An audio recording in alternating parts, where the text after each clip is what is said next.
Hi, this is Majinone, and here's Avengers End Times, number 31, review, and Uncanny Avengers, number 1. Let's just do this one first. Now, this is, from my understanding, the final Bendis story arc, where, at least for the Avengers, and it looks like what he's doing is he messed up a lot of things along the way that, some Avenger fans would feel that he trampled on certain things like Wonder Man turning evil, the deaths. Even I'm sure people were pissed about the lineups. And it looks like what he's doing is he's kind of repairing things, so to speak. Because in this case, what we have is in the aftermath of the battle with the Phoenix Force 5, you have Wonder Man realizing, he made a mistake, and he basically wants to become an Avenger again. And I'm using that. It's not that he just shows up and says, "Hi, I want to be an Avenger again." It's more like he is apologizing, and he's going to do something to try to atone for, what he did. And the other thing is a distress signal from the micro universe. Now, I'm not showing you who it is, because I don't want to spoil anything. Well, you know what? I might as well do it, because it's not really a spoil. All you have to do is just pick up the book. But they don't really show you enough. They just show you it's a female. And it looks like this female's gone through hell, type thing. She even killed somebody. And she does have an Avenger card, and she sends a distress signal. Now, this is just my guess, but my feeling is I believe this is the Wasp, and what's going to happen is Bendis is going to try to bring the Wasp back to the 616 universe again. And he's probably doing it because they want her for the movie. That would be my guess. I didn't think I was going to like it, but it was kind of interesting watching the downtime, even though there's just a few pages devoted to it. But I'm kind of looking forward to this, if this is who I think it is. Okay. Uncanny Avengers. There is a huge difference in the writing of Remender and Bendis. It's like leaps and bounds of a difference. This book was awesome. I have not had as much enthusiasm and wanting to read the next page, and I need that next issue. While the Avengers have been hit or miss in terms of some of the storylines, I think under Bendis the stories have been relatively decent, but this Remender book just shows so much promise, and I just can't wait for the next issue. I hope Remender's on this book for a long time. Now, what we have here is we start off with the eulogy, and the first thing right off the bat is this eulogy to me seems wrong. And the reason why this seems wrong to me is because it's not Cyclops giving it. It's Professor Xavier. Now, to me, the one person who should have done it is Cyclops, or Scott, because, he's been there since the beginning. And it just seems odd with Wolverine doing it, especially when you consider Wolverine was the Savage, and he was the outcast at the start of, when he first joined the X-Men. And now it's like a complete role reversal where Wolverine is I guess you can say, the figurehead, the spokesman, the one that everybody looks up to. And I think that's kind of really odd. The universe doesn't feel right. But at the same time, I think what it's doing, at least for me, is it's giving the whole universe a fresh start.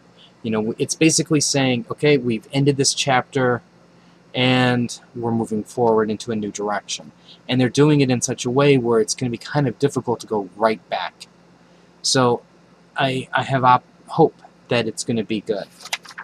Now, we also get a view of what's going on with Cyclops in jail.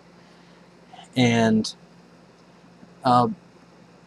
I think his tone is a little bit different compared to the last time we saw him, but it almost looks like there's no way he's going to come back as the same person he was before all this the Phoenix stuff. And I think, he may not. Well, of course, this is going to be based on who's writing him and how they want to write him, but at least the direction of the character doesn't look like he's going to be the happy-go-lucky Scott Summers any longer. And I'm kind of excited to see this next phase of his journey, especially since we went through the part where he just basically went off character, and people didn't know why, and they just thought he was just being misrepresented. Now, along this, what's happening is, if you remember from the beginning, you had a guy getting his brain operated on. Well, that was Avalanche. He attacks, and the Avengers basically go to save the day. And what's happening is Captain America realizes, we need to have a united front with mutants and Avengers. We can't have two distinct teams like that. So what he does is he's going to Havoc and saying, look, I want you to lead an Avenger team. You're Cyclops' like a brother. People will look up to you. You are a good leader, so join the team type thing.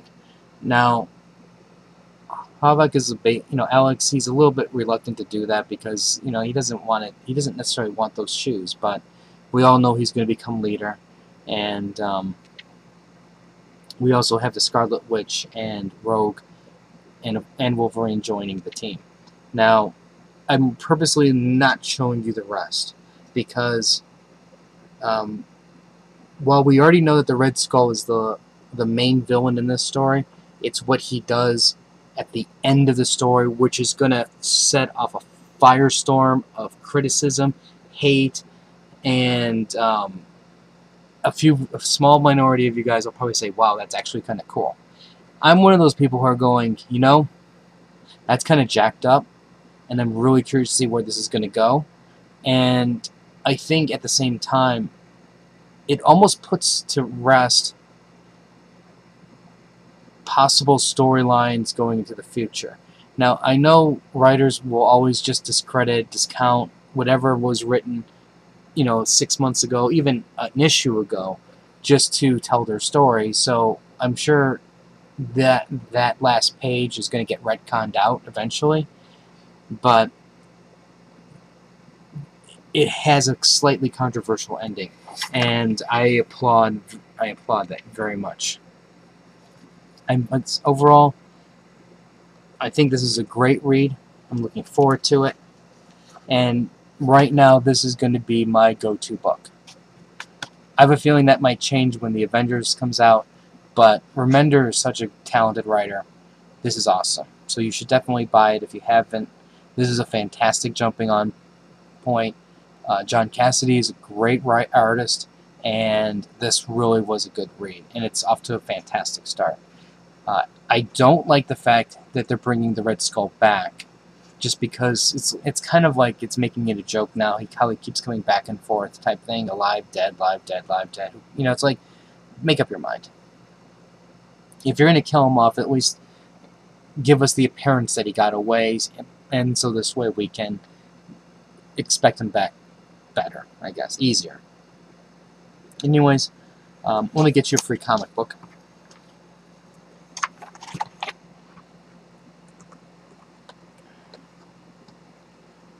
Oops.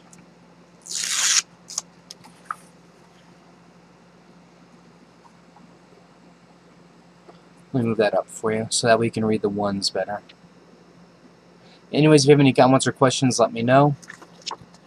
Like the Facebook link there. I'll give out some free books there. And if you have any comments or questions, like I said, let me know. Anybody who bought this, I'm really curious to know what you guys think. Without spoiling the ending, just tell me what you guys thought of the ending. Yes, no, hate, love.